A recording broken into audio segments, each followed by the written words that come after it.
दोस्तों, पिछले वीडियो के अंदर हम लोगों ने क्या किया था, कंस्ट्रक्शन का आगे का पार्ट कवर किया था, जिसमें मैंने मेजरली ब्रशेस के बारे में आपसे बात की थी। ब्रश का काउंट मैंने समझाया था किस तरह से निकाला जाता है कि नंबर ऑफ ब्रशेस हमेशा नंबर ऑफ पैरेलल पाथ के इक्वल आते हैं, और number of parallel path count करना बताया था depending upon the type of winding. और उसके बाद हमने देखा था आर्मेचर कोर, जिसके अंदर मैंने बोला था open type of slot use होते हैं and it carries half of the total flux. फिर हम आर्मेचर वाइंडिंग की ओर गए थे, जिसके अंदर बस मैंने इंट्रोडक्शन किया था कि जब वाइंडिंग डिजाइन की बात आती है तो उसके अंदर हम वाइंडिंग को दो कैटेगरीज में सबसे पहले डिवाइड करते हैं, एक तो कॉन्सेंट्रेटेड एंड डिस्ट्रीब्यूटेड और दूसरा ओपन एंड क्लोज।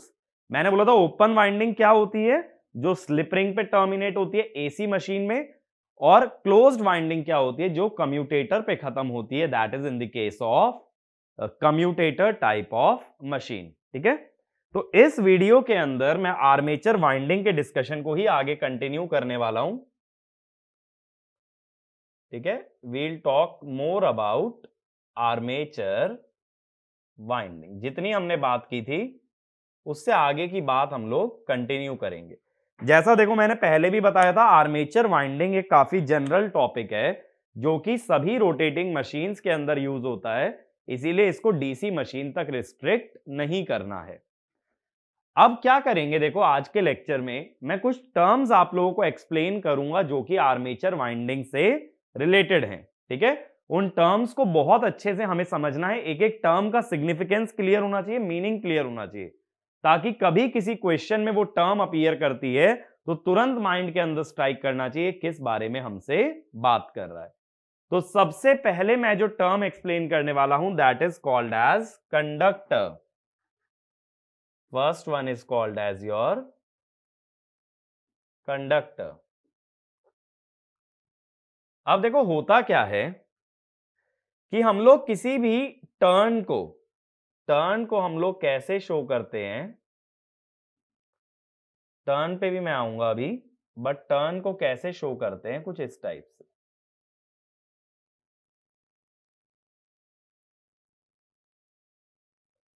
इस तरह से इसमें हम लिख देते हैं A B C D E F, इस तरह से ये एक टर्न होता है। इसके अंदर क्या होता है, ये जो ए बी वाला पार्ट है और ये जो डी ई वाला पार्ट है, इसको हम बोलते हैं कंडक्टर। बात मेरी क्लियर हो रही है? अब बात है कंडक्टर का सिग्निफिकेंस क्या होता है। पूरे एक टर्न में सिर्फ ये दोनों वायर्स हैं ए बी और डी ई, जो कि एक्चुअल में इलेक्ट्रोमैकेनिकल एनर्जी कन्वर्जन का हिस्सा है। यानी बाकी का जितना भी एलिमेंट बचता है, जैसे एसी बचेगा, सीडी बचेगा, बीएफ बचेगा, एफई बचेगा, ये सारा पार्ट एनर्जी कन्वर्जन का हिस्सा नहीं बनता। इसीलिए ना पहले एक पॉइंट लिख लो, the part of a turn that actively takes part in electromechanical energy conversion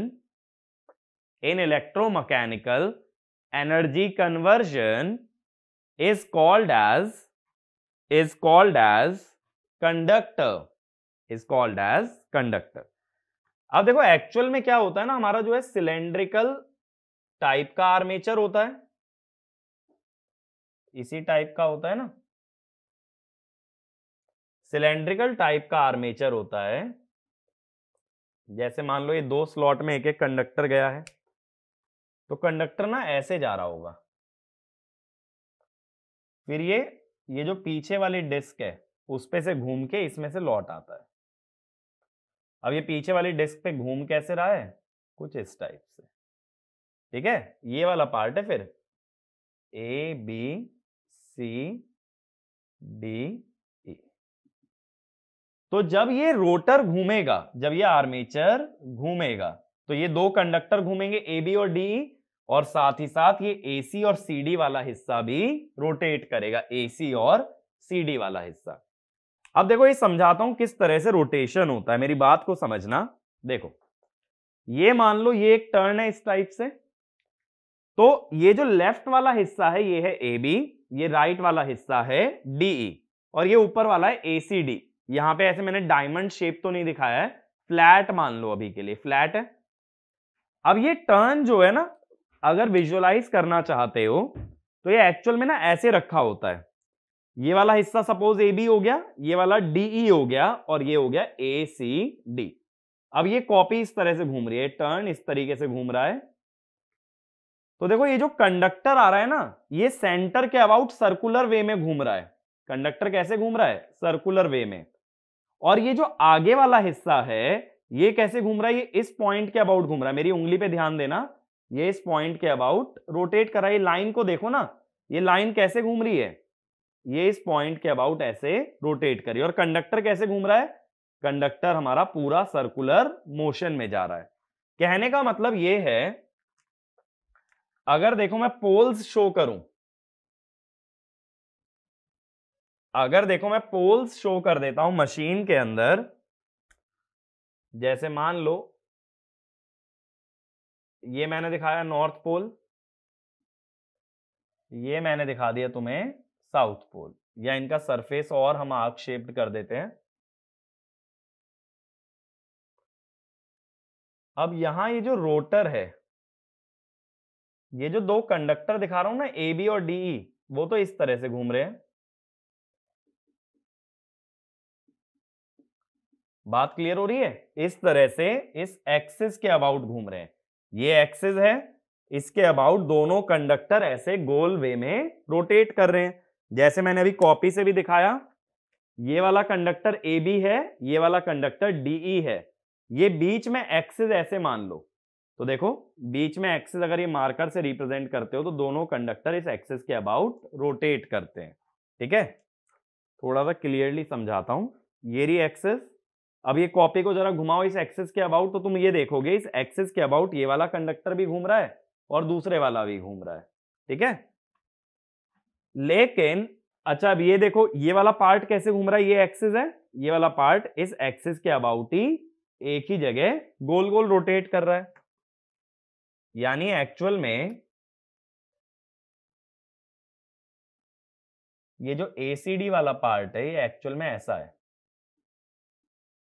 अगर मैं फ्लैट शो करूं और ये इसी तरीके से घूमे जा रहा है, जब ये इसी तरीके से घूमे जा रहा है ना, देखो मैग्नेटिक फील्ड कैसे नॉर्थ से साउथ है बी, इसमें देखो हर पॉइंट की वेलोसिटी कैसे होगी? इस टाइप से होगी, और इधर कैसे होगी? उल्टी डायरेक्शन में होगी। यानी AC की वेलोसिटी डाउनवर्ड्स है तो CD की वेलोसिटी कैसे है? अपवर्ड्स। दोनों की वेलोसिटी अपोजिट है तो दोनों में बनने वाला EMF भी अपोजिट होगा। तो अगर इधर प्लस माइनस E आया तो इधर आएगा माइनस प्लस E। तो टोटल EMF कितना हो गया? 0। यानी ये जो पीछे वाला पार्ट है, ये जो एक्स्ट्रा पार्ट है ACD, इसमें कोई EMF इंड्यूस नहीं होता। ऐसा इसलिए AC और CD वाले पार्ट की वेलोसिटी आपस में अपोजिट है, और जब EMF निकालते हैं तो V क्रॉस B से निकालते हैं। अगर V अपोजिट हो गया तो EMF भी अपोजिट होगा, तो टोटल EMF क्या बन जाएगा? 0। मेरी बात क्लियर हुई? ठीक है, तो एक्चुअल में EMF कौन से में इंड्यूस होता है? AB और DE में। इन्हीं को क्या बोलेंगे? कंडक्टर। तो ये वाला पॉइंट भी लिख लेना। The net EMF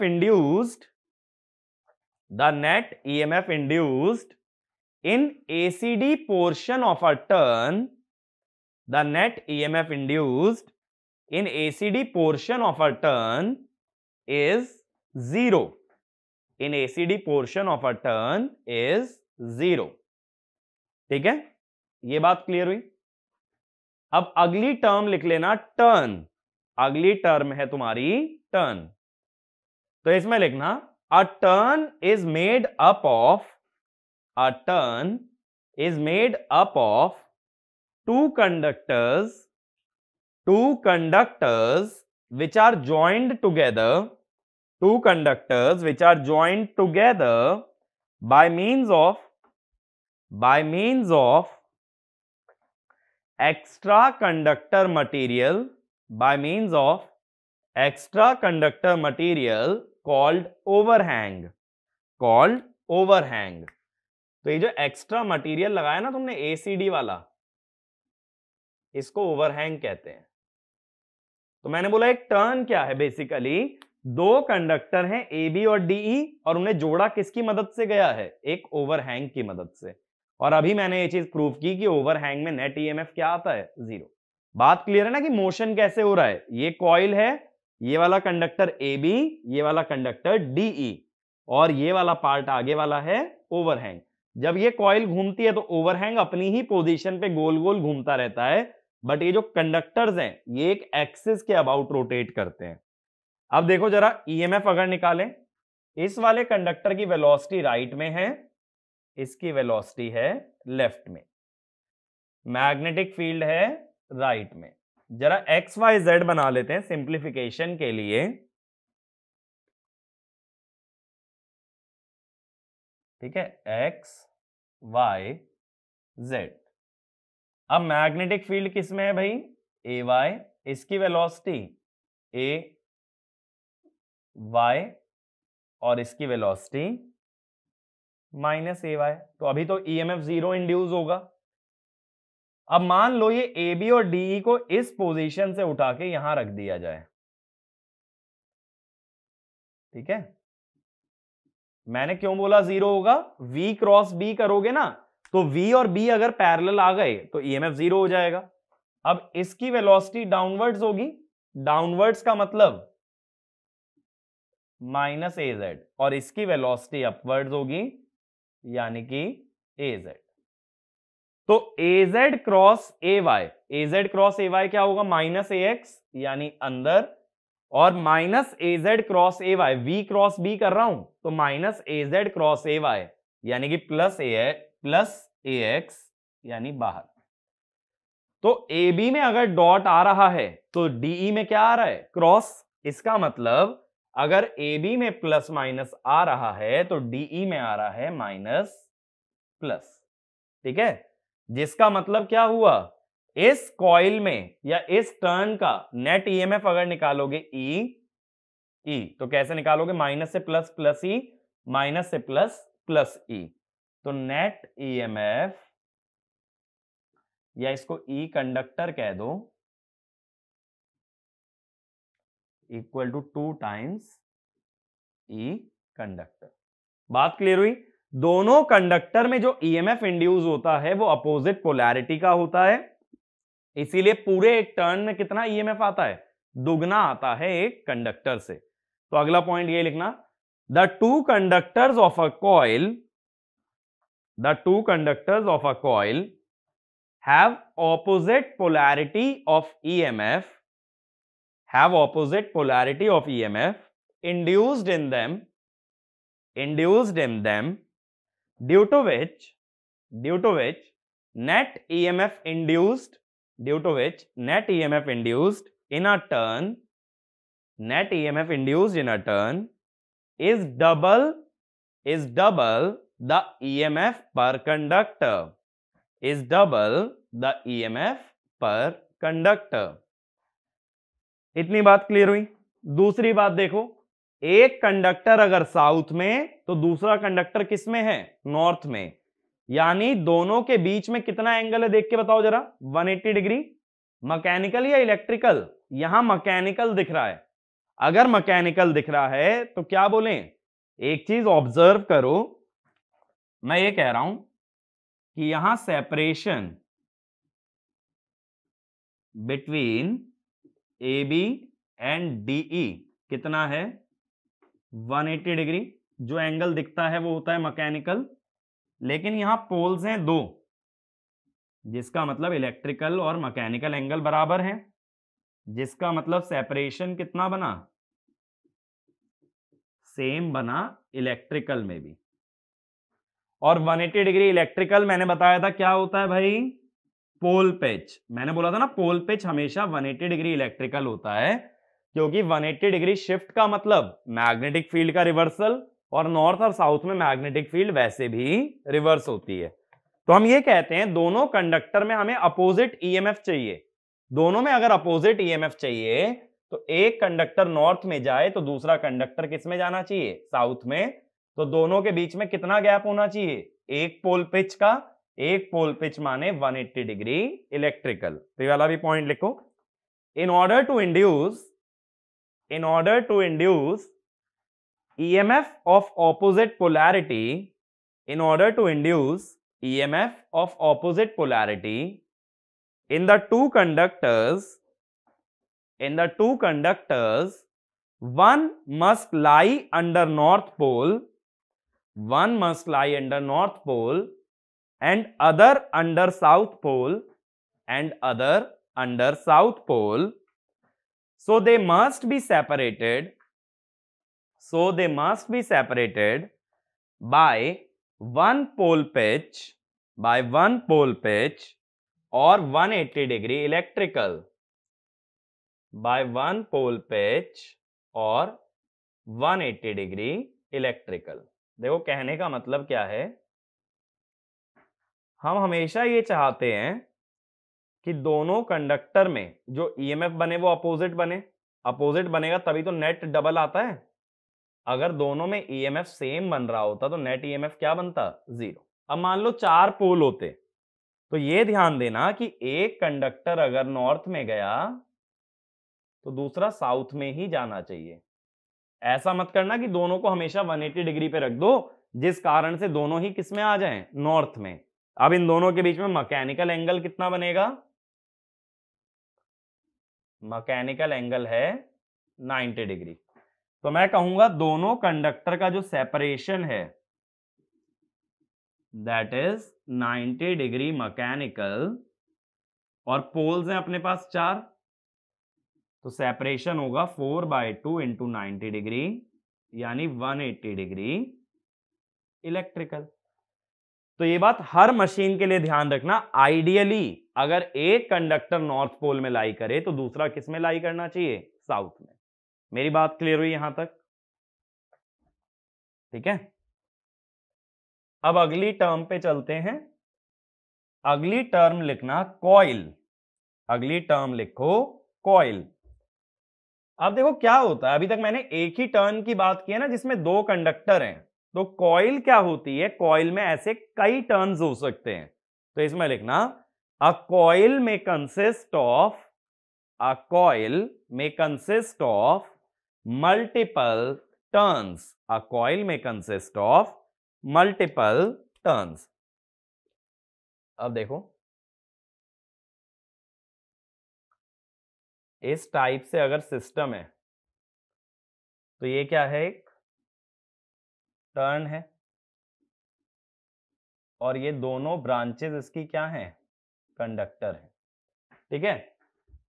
अब इसी सिस्टम को मैं मॉडिफाई कर देता हूं।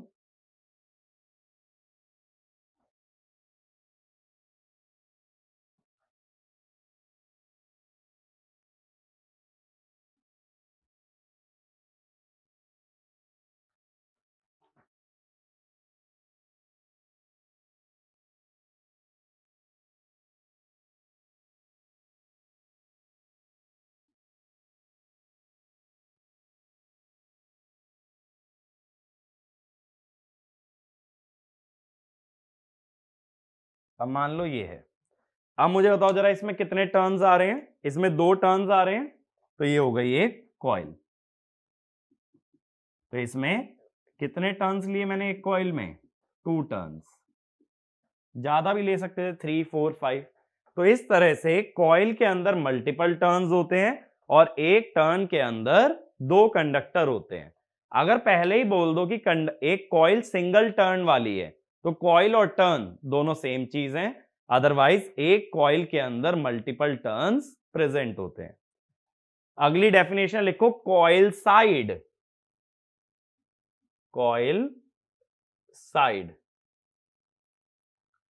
अब कॉइल की एक साइड को कहा जाता है कॉइल साइड, यानी देखो कॉइल साइड क्या है, ये एक साइड है, ये दूसरी साइड है, this is called as coil side. मेरी बात समझ आई, कॉइल साइड का मतलब क्या होता है। तो बस ये डायग्राम ड्रॉ करके कॉइल साइड मार्क कर लेना, इसमें डेफिनेशन लिखने की जरूरत नहीं है। अब देखो, इससे पहले हम आगे बढ़े, मैं पहले ना तुम्हें ये सब चीजें मैथमेटिकली समराइज करा देता हूं, क्योंकि कभी कभी मुझे भी थोड़ा सा ऐसा लगने लगता है ना कि तुम लोगों के लिए ओवरवेलमिंग ना हो जाए चीजें। तो देखो, अभी तक हमने क्या बोला कि टर्न क्या होता है, ये होता है कंडक्टर प्लस ओवरहैंग। ओवरहैंग के अंदर ईएमएफ रहता है 0।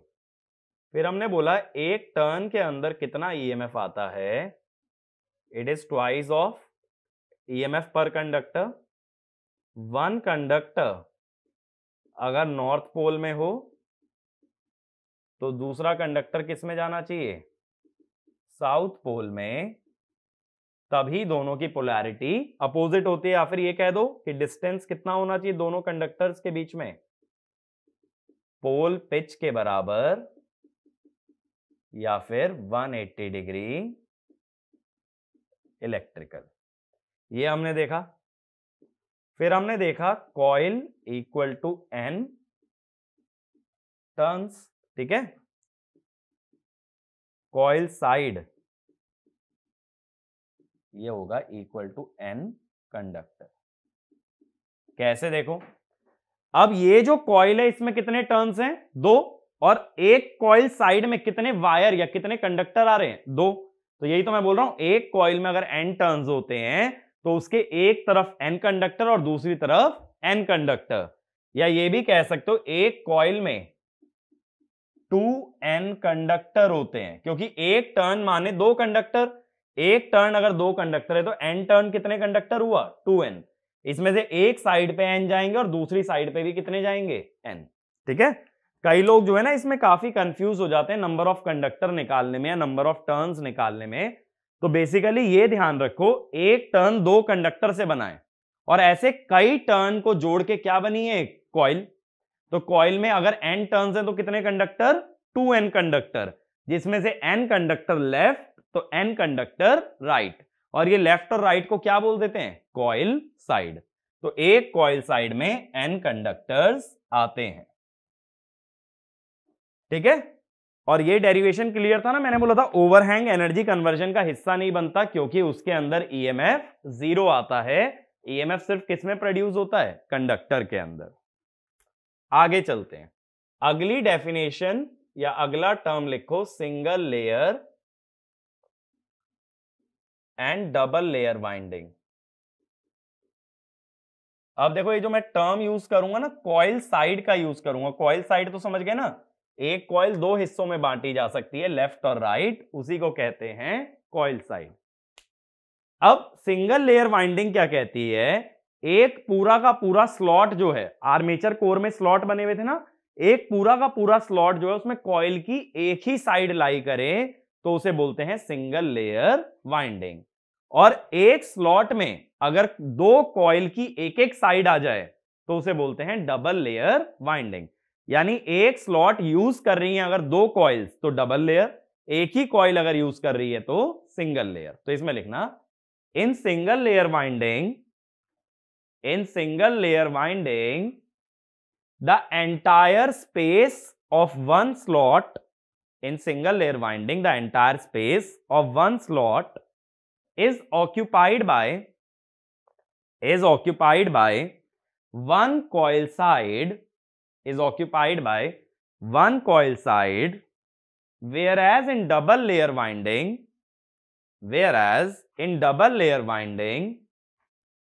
each slot is occupied by two coil sides. Each slot is occupied by two coil sides, each belonging to different coil. ऐसा मत सोचना दोनों कॉइल साइड एक ही कॉइल की रखी जाएंगी, अलग अलग कॉइल की। देखें कैसे शो किया जाता है, पहले शो करने का तरीका समझना। अब ये जो स्लॉट है ना, ये होते तो सर्कल में है, इसको दिखा मैं फ्लैट में रहा हूं, होते सर्कल में, ठीक है। यहां पे एक कॉइल साइड, एक कॉइल साइड, एक कॉइल साइड, ऐसे चलेगा।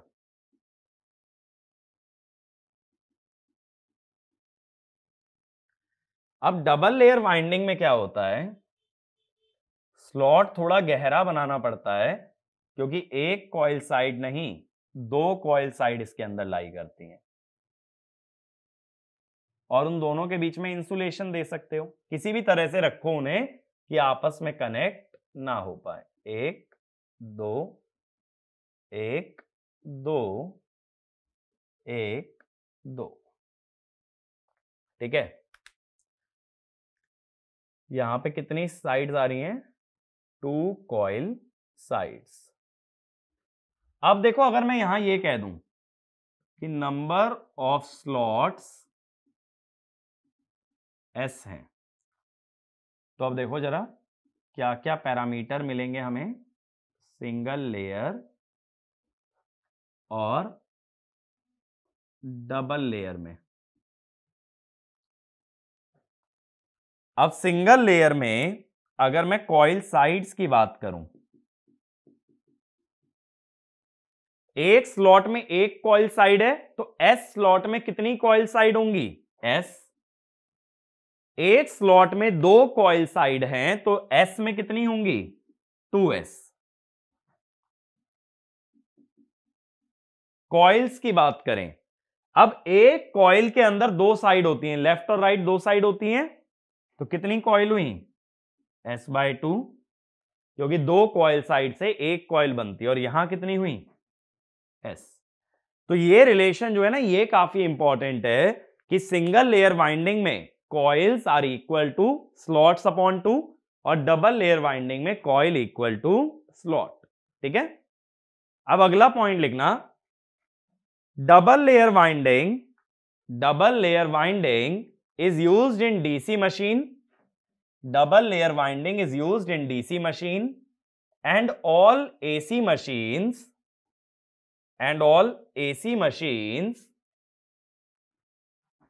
because of overhang crossover problem in single layer winding. Overhang cross over problem in single layer winding. देखो होता क्या है ना, सिंगल लेयर वाइंडिंग जो है, अभी मैंने तुम्हें ये बताया कि एक कॉइल में दो कंडक्टर होते हैं और साथ साथ क्या होता है, ओवरहैंग होता है।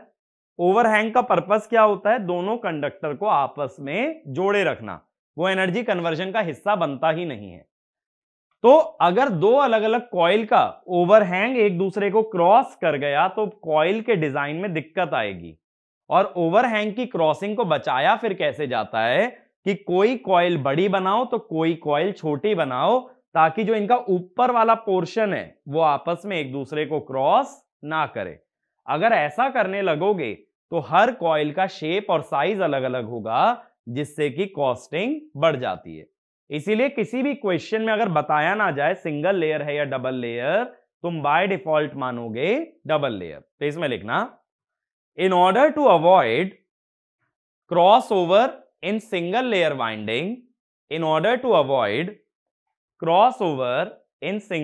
winding, we have to design each and every coil with different shape and size, which increases the overall cost, ठीक है। Next point, in double layer winding all coils are of equal size,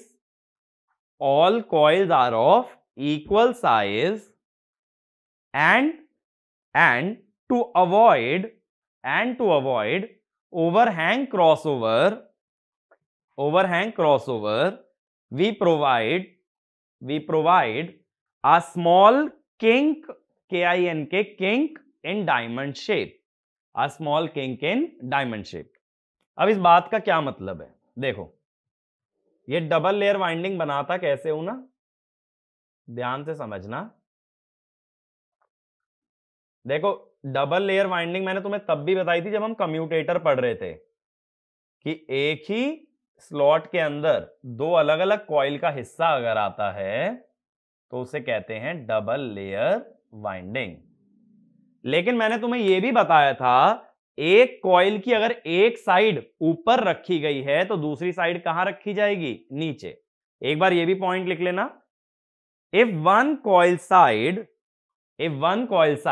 of a coil, if one coil side of a coil lies in top portion of a slot, then other side lies in bottom slot. Then other side lies in bottom slot. अब इस बात का मतलब क्या है? देखो, मान लो यहां बॉटम से उठाई एक कॉइल, यहां डायमंड स्ट्रक्चर बनेगा ना। डायमंड स्ट्रक्चर सीधा फ्लैट मत बनाओ, पहले ना इसको पिक कर लो थोड़ा सा। जैसे मैं स्लॉट्स को नंबर भी दे देता हूं, ठीक है? 1 2 3 4 5। मान लो ये कॉइल शुरू 1 से हुई है और इसको खत्म किस पे होना है? 4 पे। तो ऐसे उठा के फिर हम इसको यहां भेजते हैं, ठीक है? अब ऐसे ही अगर 2 वाली कॉइल लाओगे, 2 वाली कॉइल आई, नीचे से निकल गई क्योंकि यहां से तो ये ऊपर उठ गया था, फिर ऊपर उठाई और किस में भेज दी? 5 में, ठीक है? ऐसे ही 3 वाली आएगी, अगेन नीचे से आएगी, इनके नीचे से निकल गई, फिर ऊपर गई, अगला किस में जाएगी? 6 में। तो इस तरह से क्या होता है ना, जो बाहर वाला ओवरहैंग पोर्शन है ये कभी क्रॉस करता ही नहीं है। तो एक्चुअल में पूरी कॉइल या डायमंड स्ट्रक्चर बनता कैसे है ना, देखो ये ऐसे चलता जा रहा है फ्लैट, फिर ऊपर उठेगा, फिर ऐसे हो जाएगा, फिर ये ऐसे चलेगा, ऊपर थोड़ा सा उठा के ले जाना है उसे, फिर ये ऐसे आएगा, फिर ये वापस नीचे आएगा और फिर ये इसमें जाएगा।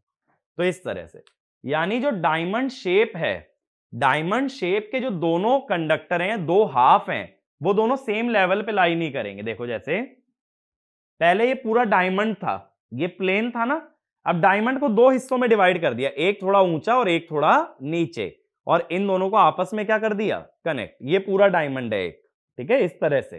तो ये वाला हिस्सा नीचे रह गया, ये थोड़ा सा ऊपर उठा दिया ताकि जब नीचे से कॉइल निकल रही है तो इस वाले हिस्से को टच ना करे। कुछ इस तरह से अरेंजमेंट बनाते हैं ताकि ओवरहैंग में आपस में क्रॉसओवर ना आए। अगर कभी कोई तुमसे ये पूछे भाई सिंगल लेयर की जगह डबल लेयर क्यों यूज करते हैं, तो तुम क्या बोलोगे? In order to avoid the overhang crossover problem, ठीक है? अब देखो मैं ये तो तुम्हें बता चुका हूं कि ओवरहैंग क्या होता है। आगे चलें, अगला डेफिनेशन लिखना कॉइल स्पैन। कॉइल स्पैन, तो इसमें लिखना the number of slots occupied by each coil or the distance between the two coil side is called coil span। कहने का मतलब देखो, ये जो ब्लैक वाली कॉइल है ये पहले स्लॉट में थी, अगला किस में गई? चौथे स्लॉट में। तो मैं ये कहता हूं कॉइल का स्पैन क्या होगा? Fourth slot minus first slot, ठीक है? यानी कि 4 - 1 3 स्लॉट्स। चाहे तो सेकंड वाली को भी देख लो, 2 में शुरू हुई खत्म हुई 5 में, तो 5 - 2, तो इसको हम लोग बोलते हैं कॉइल स्पैन। अब देखो अगर ये मान लें कि एक अपने पास आर्मेचर है,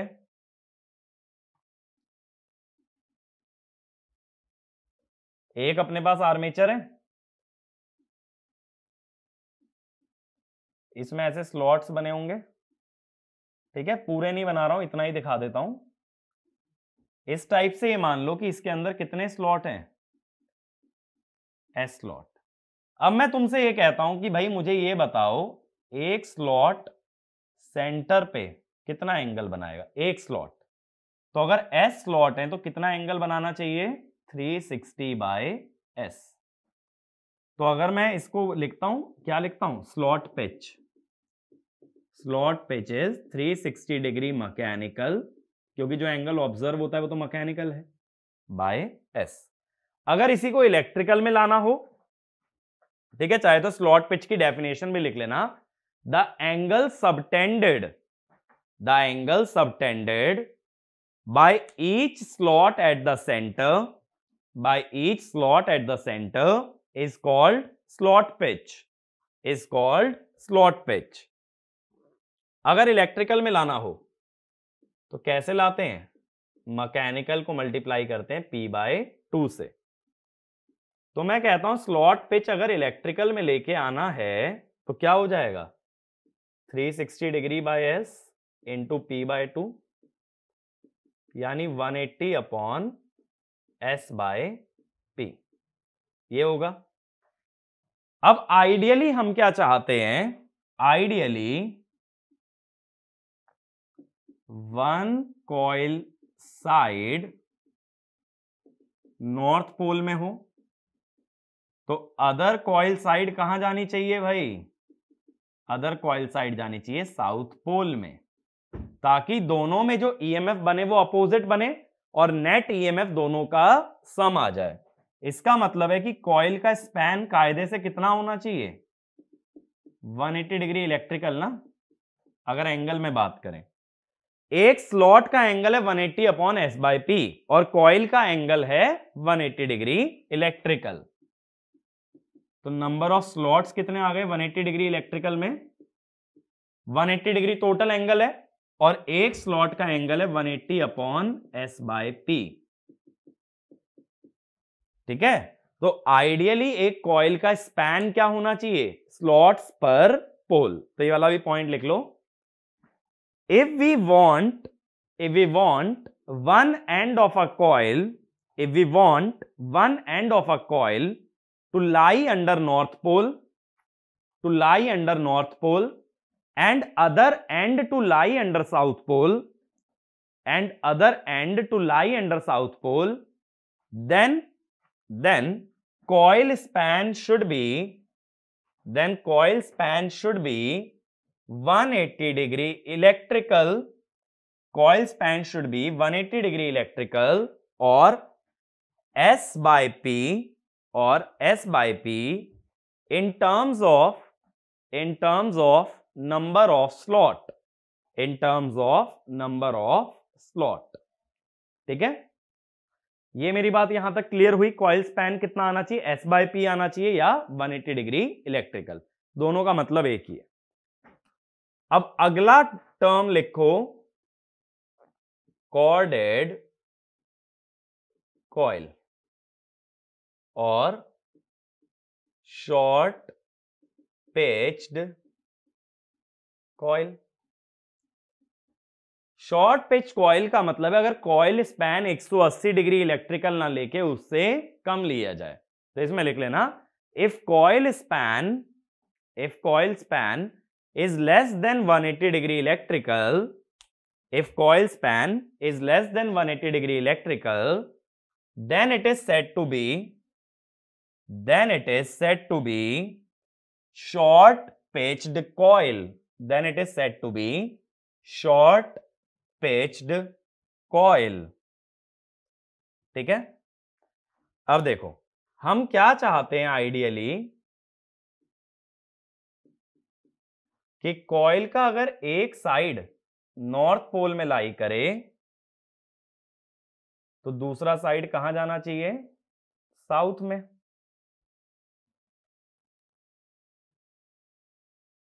तब हम ये कह सकते हैं कि यहां कॉइल स्पैन कितना है, 180 डिग्री इलेक्ट्रिकल, क्योंकि दोनों पोल्स के बीच का एंगल कितना होता है। लेकिन अगर मेरी कॉइल ऐसी है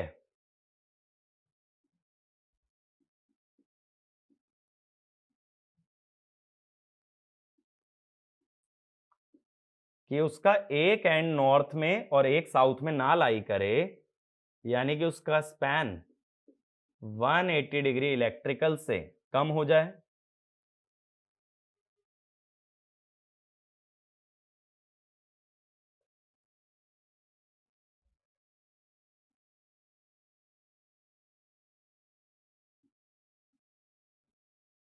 कितना कितना कम हो जाए भाई, दोनों तरफ से सपोज एप्सिलन बाय 2 और इधर से भी कम हो गया एप्सिलन बाय 2, तो कॉइल स्पैन रह कितना गया, दोनों तरफ से एप्सिलन बाय 2 कम हुआ तो टोटल कम हो गया एप्सिलन, तो ये रह गया 180 माइनस एप्सिलन। एप्सिलन को बोलते हैं शॉर्ट पिचिंग एंगल या कॉर्डिंग एंगल। इसके भी देखो कुछ एडवांटेजेस होते हैं, लेकिन वो सारी बातें हम करेंगे सिंक्रोनस मशीन के अंदर, ठीक है। शॉर्ट पिच वाइंडिंग के बारे में कि क्या एडवांटेजेस हैं, इससे वोल्टेज में क्या असर पड़ता है, ये सब बातें होंगी where in case of synchronous machine. अभी के लिए क्या याद रखोगे, अगर कॉइल स्पैन 180 से कम है तो ये शॉर्ट पिच वाइंडिंग है, और अगर ये कॉइल स्पैन 180 है तो इसको बोलते हो फुल पिच वाइंडिंग। जब तक शॉर्ट पिच ना बोला जाए, जब तक कॉइल को क्या मानोगे, हमेशा फुल पिच वाइंडिंग। ये है अपनी शॉर्ट पिच्ड वाइंडिंग। ये क्लियर हुआ, कॉर्डेड वाइंडिंग और शॉर्ट पिच वाइंडिंग का मतलब क्या होता है, ठीक है भाई, यहां तक मेरी बात क्लियर है। अगला लिखना कम्यूटेटर पिच, कम्यूटेटर पिच। अब इसमें लिखना the distance in coil side, the distance in coil side in terms of number of commutator segment, in terms of number of commutator segment to which both sides are connected, to which both sides are connected, is called commutator pitch, is called commutator pitch। देखो जैसे हमने पहले भी diagram बनाया था ना, वैसा ही मैं डायग्राम दिखा रहा हूं जो मैंने तुम्हें कम्यूटेटर के टाइम पे भी दिखाया था।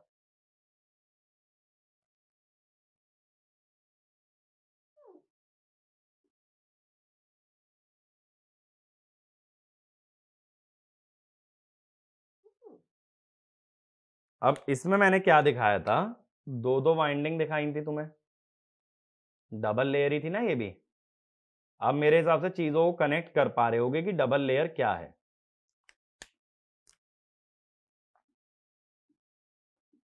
फिर मैंने यहां कम्यूटेटर बनाया था भाई,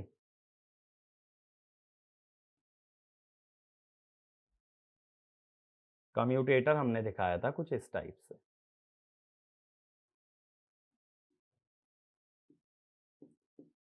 फिर मैंने कॉइल्स के कनेक्शन दिखाए थे कि 1 का ऊपर वाला उठ के गया 3 के नीचे वाले में। अब सोचो इस कॉइल का स्पैन अगर पूछूं तो 3rd स्लॉट में और ये 1 स्लॉट में, तो कितना हुआ 3 - 1 यानी कि 2। अच्छा एक चीज देखना, अब जरा चीजों को कनेक्ट करके दिखाता हूं, मेरी बात को समझना। यहां कॉइल स्पैन तुम्हें क्लियर दिख रहा है 3 - 1 = 2, और कितने स्लॉट दिख रहे हैं भाई, 1 2 3 4 स्लॉट से 4, और कितने पोल दिख रहे हैं 2, तो अभी तो 2 ही आ रहा है S/P। अभी तो मैंने लिखवाया था कि कॉइल स्पैन क्या होना चाहिए आइडियली S/P, यानी कि जब मैं पहले डायग्राम ड्रॉ कर रहा था तब मैं ऐसे ही ले रहा था। ऐसे ही देखो ये वाली कॉइल ली थी, ये लिया था, फिर ये लिया था, ऐसे लिया था, ये बन गए थे ना कॉइल्स। तो हर कॉइल का अगर स्पैन देखोगे 2 स्लॉट ही आएगा। अब मैं कह रहा हूं कि एक कॉइल देखना जरा, ये वाली कॉइल 1 का ऊपर वाला हिस्सा तो हमारा 1 वाले कम्यूटेटर में ही गया था, और इसमें गया था 2 का नीचे वाला हिस्सा, फिर 2 का ऊपर वाला हिस्सा 2 में, और 3 का नीचे वाला हिस्सा, 3 का ऊपर वाला हिस्सा 3 में, 4 का नीचे वाला हिस्सा, 4 का ऊपर वाला हिस्सा 4 में, और 1 का नीचे वाला हिस्सा। अब कॉइल 1 देखो, कॉइल 1 का ये ऊपर वाला कंडक्टर और कॉइल 1 का ये नीचे वाला कंडक्टर, ऊपर वाला किसमें कनेक्टेड है 1 में, नीचे वाला किसमें कनेक्टेड है 2 में। तो अगर मैं कहूं कम्यूटेटर्स में किस किस में कनेक्टेड है, तो कॉइल 1 का एक हिस्सा 1 वाले कम्यूटेटर में और दूसरा हिस्सा 2 वाले कम्यूटेटर में है, तो कम्यूटेटर पिच हुई 2 - 1 यानी कि 1। तो हमें यह बताना होता है कि दोनों हिस्से जिस जिस कम्यूटेटर के सेगमेंट से जुड़े हैं उसका डिफरेंस क्या है, that is your commutator pitch. अगर एक हिस्सा x में जुड़ा है, एक हिस्सा y में, तो कम्यूटेटर पिच क्या हुआ, y - x। कॉइल स्पैन तो स्लॉट में चल रहा है कि कॉइल कौन से स्लॉट के अंदर डाली गई है। अब उसके बाद उसे किस कम्यूटेटर में जोड़ा गया है, इसके लिए क्या बताना है, कम्यूटेटर पिच। खुद सोचो, अगर कॉइल डिजाइन करनी है, मैंने तुम्हें स्लॉट्स बता दिए, भाई तुमने इस स्लॉट में सर्कल सर्कल ड्रॉ कर दिए, तुम ये बाहर से स्पैन देख के ये भी जोड़ लोगे। लेकिन अब मैं कहूं कम्यूटेटर से जोड़ो, तो कैसे जोड़ोगे, नहीं जोड़ पाओगे। उसके लिए तुम्हें क्या पता चलना चाहिए, एक कॉइल की कम्यूटेटर पिच, यानी कि अगर उसका एक हिस्सा x वाले कम्यूटेटर में, तो दूसरा किस में जाएगा, x प्लस कम्यूटेटर पिच। बात क्लियर हुई, ठीक है। तो कम्यूटेटर पिच का यूज क्या है, to know the connection of a coil with commutator segment. तो इसमें लिख भी लेना, commutator pitch is used to, commutator pitch is used to connect the coil side to suitable commutator segment, connect the coil side to suitable commutator segment। ठीक है। अब next लिखना simplex winding, simplex winding. अब देखो, अब आगे जो हम देखेंगे ना, वाइंडिंग का डिजाइन देखेंगे, तो हम एजम्पशन क्या लेके चलते हैं, एजम्पशन पहली, सिंप्लेक्स वाइंडिंग ना बड़ी हेडिंग है जिसके अंदर हमें वाइंडिंग का डिजाइन देखना है। तो पहली मैं बता रहा हूं एजम्पशन कि वाइंडिंग कैसी है, डबल लेयर। और दूसरी एजम्पशन, वन कॉइल साइड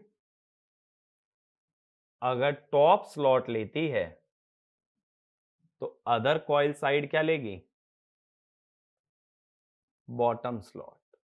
ऐसी एजम्पशन पे हम लोग मशीन को डिजाइन करने वाले हैं। यानी कि अब मैं तुम्हें आगे क्या बताने वाला हूं कि किस तरह से वाइंडिंग डिजाइन की जाती है, किस तरह से अलग अलग स्लॉट में कॉइल को डाला जाता है, फिर कैसे उसे कम्यूटेटर से जोड़ा जाता है, और फिर कैसे उसके अंदर ब्रशेस को प्लेस किया जाता है। ये सारी चीजें कवर करेंगे, लेकिन यहां से आगे हम कंटिन्यू करेंगे नेक्स्ट वीडियो के अंदर।